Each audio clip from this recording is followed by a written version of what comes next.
If you're like me, you might look to YouTube when you need directions for something.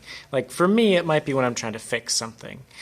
For you, or maybe for me too, you're stuck in a video game and you don't know how to get to the next whatever it is. And so you look at YouTube and you can find some great information, but also there's going to be a variety of quality of videos. And sometimes you're like, why did this person even post this? They're not even right. They're giving out bad information. Why would you even post such a thing? And what does any of this have to do with Jesus? Well, okay, we'll find out in today's 5-minute devotional from John 7:10 through 18. But I think that sometimes, people put up videos because they want to promote their own brand, not because they have something good or accurate to say. So let's get into the scripture here. So John 7:10.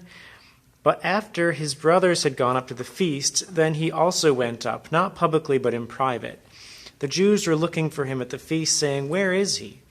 And there was much muttering about him among the people, while some said, "He is a good man," and others said, "No, he is leading the people astray." Yet for fear of the Jews, no one spoke openly of him.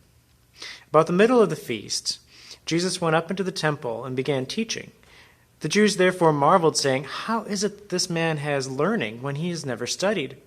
So Jesus answered them, "My teaching is not mine, but his who sent me. If anyone's will is to do God's will, he will know whether the teaching is from God or whether I am speaking on my own authority. The one who speaks on his own authority seeks his own glory, but one who seeks the glory of him who sent him is true, and in him there is no falsehood." So if you're following along, last time Jesus' brothers were like, "Hey, you should go to the feast and show everybody if you think you're so great." And he's like, "No, I'm not going to go yet."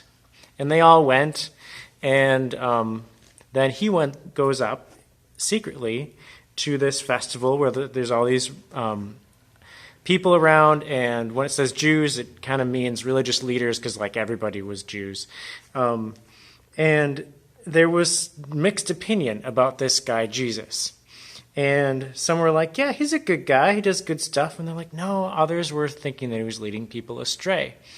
And so that sets up this question of how to know whether Jesus is someone who's doing things that maybe look good, but his teaching's way weird or off or bad or destructive, or whether he's actually legitimate. And so Jesus himself gives an answer to this question, and he gives them a way to say, hey, this is how you know. He says, if you want to know, you've got to be willing to actually do it. You've got to be willing to actually do what God says to know that it comes from God. It's not just theory. It's not just good ideas or philosophy. But you'll find out, if you're willing to follow and do what God says, whether the teaching's from God. And he also adds this other bit.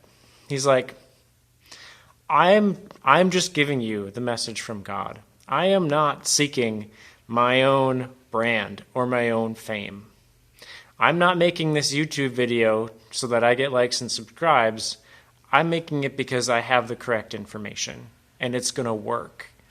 You're going to follow this, and it'll work in your life and be true.